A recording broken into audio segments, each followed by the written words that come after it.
Hello and welcome back to Lunchtime Agenda. Now to discuss the issues of the day, we have Labor MP Kelvin Thomson in Melbourne and here with me in Canberra, Liberal Senator Gary Humphries. Now, Gary, first to you, this discussion of the mining tax today and the reports that there's been no profit for the government in this over the first 3 months. Now, the Coalition always touted this as a measure that was going to be the goose that lays the golden egg. Doesn't this just show that this mining tax is in fact a super profits tax and it's in line with what's going on in the industry at the moment? Well, what it shows primarily, Laura, is that this is a government which is so spectacularly incompetent that it introduces a new tax and doesn't get any revenue from it. I mean, as Tony Abbott pointed out, the worst of both worlds. Look, I think what's happened here is that the tax has sapped confidence in the sector. On top of the carbon tax, it's made people uncertain about investing. People have pulled back from big decisions, and as a result, revenues are not what they should have been from this. In the long term, the tax will do damage to the industry. There's no doubt about that. In the short term, obviously, it's not working out the way the government has planned it to work out, which of course leads to the fact that the government's budget surplus is now in question. So whichever way you look, this is bad management of the economy, bad management of a new tax, indications of a government that just can't get it right no matter what they try, no matter which way they turn. But Wayne Swan does say that 1 quarter isn't reflective of an entire year. This still has 9 months to run. That's fair enough, isn't it? They expected to raise $3.7 billion when the budget was handed down in May this year from this new tax. They told us when we said this is not going to work, they said yes, it will raise $3.7 billion. Now, only a quarter into the financial year, they're saying actually no, it won't raise that, it'll only raise $2 billion. I mean, how many more times do they have to revise their figures and tell us, oh, this is all part of the plan? We knew this was going to happen, we factored this in before we realised that they're making it up as they go along. That this is a day-by-day proposition to try and patch up what is an incredibly ramshackle government budgeting process. It's just not working. Kelvin Thomson, the surplus is perhaps in danger here if the government doesn't raise $2 billion over the next 9 months from the MRRT. How's the government going to pay for the school kids' bonus? Well, Laura, let's observe first that we're operating here on the basis of unsubstantiated and unconfirmed reports. But secondly, let's look at what lies behind this. There is concern that if the revenue doesn't come in, that the government won't be able to balance the books and that would put upward pressure on interest rates. The fact is that interest rates have come down by 150 basis points over the course of the past 12 months, that an average family with a $300,000 mortgage is now paying $4,500 a year less than they were when the Liberal Party was in office, and that indeed both inflation and official interest rates are less than half what they were when the Howard government left office. So I think our fiscal management strategy, our fiscal discipline is indeed working, and I've got every confidence that it will continue to work. Kelvin Thomson, though, if it hasn't, this MRRT hasn't or has failed to reap any revenue for the government in its first quarter because commodity prices are down, isn't it time to revisit perhaps looking at broadening the base of this tax or looking at the level at which the super profits tax does kick in at?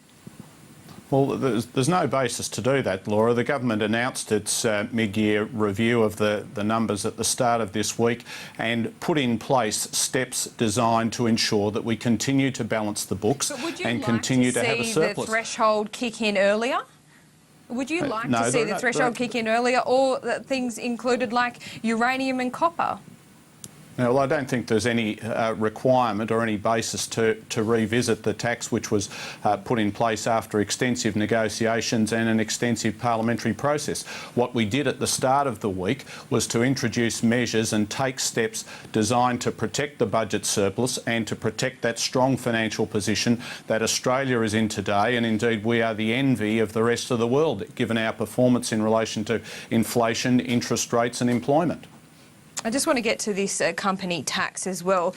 This working group has failed to come up with finding a revenue neutral way of getting a company tax rate cut to 29%. Isn't it right, Gary Humphries, that under the coalition, any cut to the company tax rate would have to be revenue neutral as well, because your paid parental leave scheme would be paid for by revenue from the mining tax? Well, obviously you've got to pay for any tax break that you give anybody, and that has to be found from somewhere.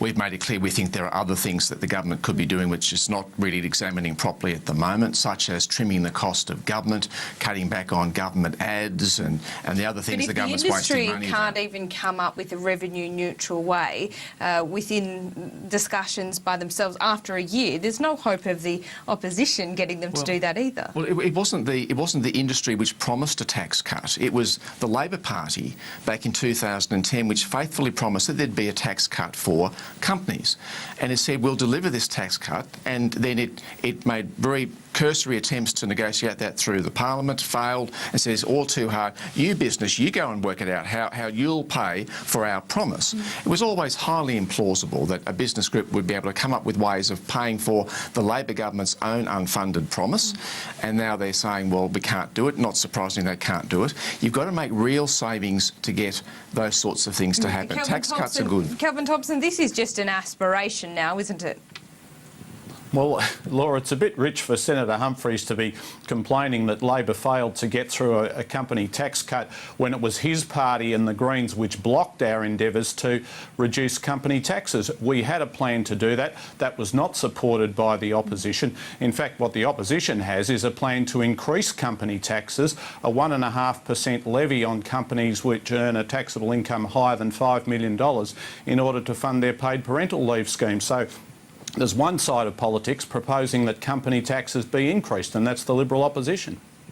We're the party that's always delivered tax cuts. We did so consistently throughout the Howard years. We'll do it again. The reason that particular company tax arrangement was rejected by us is because it was funded by the mining tax. And we've always said you can't put someone else's taxes up in order to pay for somebody else's tax cuts. You still do need to pay for the paid parental leave scheme, don't you? Absolutely, and that component we've made clear is an impost on the 3,000 largest businesses in the country. We believe that's sustainable in an environment where we are lowering taxes across the board. We're going to have a general tax cut for business. We've already said that. We'll stick to that. And other taxes like the carbon tax will come down under a coalition government. OK, Kelvin Thomson, earlier this week you called for a complete scrapping of the baby bonus. Is anyone else in your party backing you on this? Well, Laura, I mean, I don't report personal and private conversations, but it's an issue that I've been raising for a number of years, and I think that the government has headed in the right direction by taking it from being a lump sum towards periodic and regular payments, by introducing some means testing, and now by reducing it from $5,000 to $3,000 for second and subsequent children. So I do think that there are steps that are being taken in the right direction, but my own view is that we would be better off redirecting money from the baby bonus towards higher education, towards reducing tertiary education and vocational education fees. I think that would be helpful for both families and for the nation, where I think there needs to be a focus on educating and training young people. And Gary Humphries, just quickly, this was something that was introduced by the Howard government. Some people have called it a vote-buying exercise. Do you think it should be lowered or even scrapped? No, I don't. I think it's very important to recognise that Australia has a stagnating birth rate. We do need to grow our population, and giving people the support they need in those very critical early months of a child being born is very important to giving people the reason to continue to persist with child rearing when other things might draw them away from that. We've always said it was a good thing. If the government was cutting the baby bonus now for philosophical reasons, which at least Kelvin Thomson has, I'd be supportive at least of looking at it. They're cutting it because their budget is turning to poo. They've got no alternative but to find money anywhere they can grab it. Health, education, baby bonus, research, anything they can get their hands on, they're doing. They're grabbing the money. That's the reason the baby bonus has been cut, not because they think it's a bad idea. Just quickly on the ACT election, it looks like that Katie Gallagher will be the Chief Minister once again. There has been a big swing for the Liberals, but not quite big enough. Well, look, I think on Saturday people in the ACT voted for a change, and they delivered a scathing verdict on the Greens, who are the Labor Party's allies in government.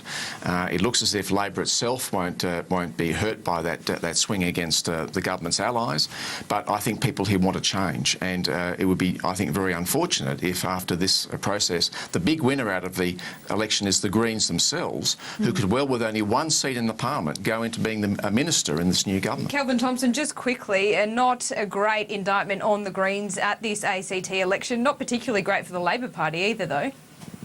Well, I think it was pretty meritorious that the Labor Party increased its primary vote after being in office for 11 years. As Gary's pointed out, the big losers in terms of the votes were the Greens. They had a significant fall in their level of support, and indeed the Liberals had an increase in their level of support. But under the system that ACT elections are counted by, we won't know the final results for some time, so it's a bit premature to speculate too much on it. I think our overall result was quite meritorious. Yes, we will keep an eye on those results. We still don't know a result more than a week after the election. But thank you so much for joining us on our panel. Kelvin Thomson there in Melbourne and Gary Humphries here in Canberra. And that is Lunchtime Agenda for today. Kieran Gilbert will be along with PM Agenda this afternoon.